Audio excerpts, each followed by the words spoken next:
السلام عليكم ورحمة الله وبركاته. وعليكم السلام ورحمة الله.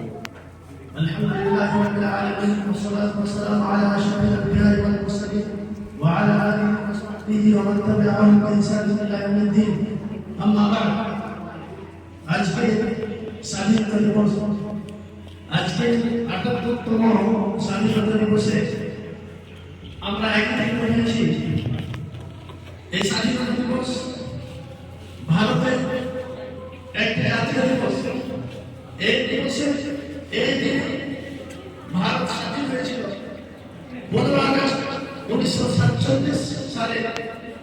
ওই দিনকে স্মরণ করে যেই দিন আমাদের ভারত ব্রিটিশ শাসন অবৈধ শাসন থেকে মুক্ত হয়েছিল, সেই যুদ্ধগুলোকে সেই ঘটনাগুলোকে স্মরণীয় রাখার জন্য, সেই যুদ্ধগুলোকে স্মরণ রাখার জন্য আমরা এই দিবস পালন করে থাকি।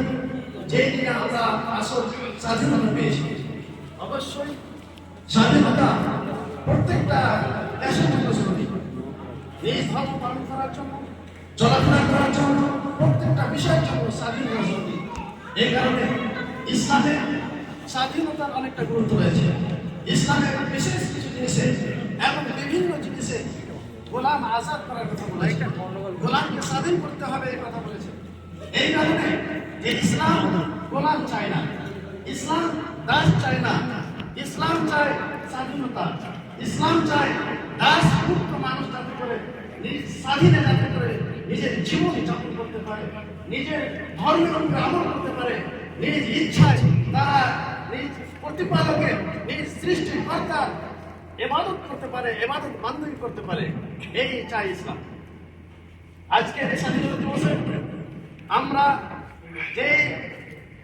যে কথা আমরা স্মরণ করবো সেটা হচ্ছে যে ভারত স্বাধীন করার জন্য যারা সংগ্রাম চালিয়েছিলেন, তেহরিকে শহীদাইন এবং পলাশির যুদ্ধ, আমরা ভুলে যাই।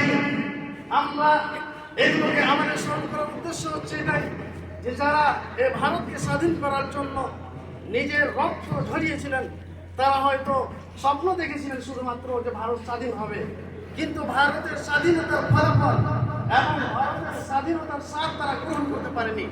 তারা নিজের জীবন, নিজের প্রাণ দিয়ে চলে গেছেন, কিন্তু আমরা আজকে স্বাধীনতা উপভোগ করতে পারছি। তারা নিজের প্রাণ দিয়েছেন, তারা নিজের রক্ত দিয়েছেন, আর আমরা উপভোগ করছি সেই স্বাধীনতা।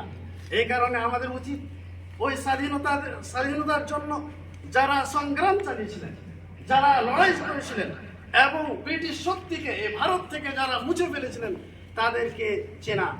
কারণ যে জাতি নিজের ইতিহাসকে ভুলে যায়, তাদের ভবিষ্যতের কোনো সম্ভাবনা নাই। তাদের ভবিষ্যৎ যে থাকবে এই মতো কোনো সম্ভাবনা থাকে না। এই কারণে আমরা জিন্দা এবং জীবিত জাতি হিসাবে আমাদেরকে আমাদের ইতিহাস স্মরণে রাখতে হবে। আমাদেরকে আমাদের ইতিহাস ভুলে যেতে হবে না। যেই মতো তারা এই ভারতকে স্বাধীন করার জন্য সব কিছু প্রচেষ্টা চালিয়েছিল, আমাদের সেইগুলো জিনিস ভুলে যেতে হবে না।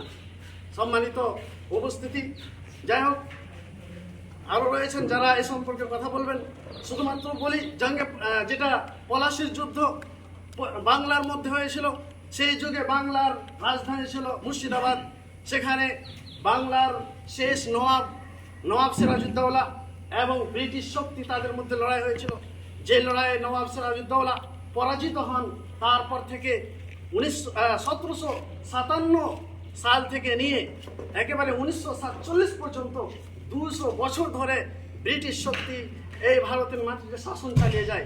তারপরে 15 আগস্ট 1947 সালে এই ভারতটি স্বাধীন হয়। অতএব আমরা যেটা আমাদের উচিত সেটা হচ্ছে নিজের ইতিহাসকে না ভোলা। বিশেষভাবে আমাদের নতুন প্রজন্মকে আমাদের শিক্ষা দিতে হবে যে ভারতের ইতিহাস কি, যাতে করে আমরা ভারতে থাকতে গর্ব মনে করি, গর্ব বোধ করে আমরা ভারতে থাকি। শেষে আল্লাহর কাছে দোয়া করি, আল্লাহ রাব্বুল আলামিন যেন আমাদেরকে ভারতের মাটিতে ভালোভাবে স্বাধীনভাবে নিজের ধর্মের উপরে আমল করার এবং ভালোভাবে চলাফেরা করার তৌফিক দান করেন। আল্লাহুম্মা আমিন। আসসালামু আলাইকুম ওয়া রাহমাতুল্লাহি ওয়া বারাকাতুহু।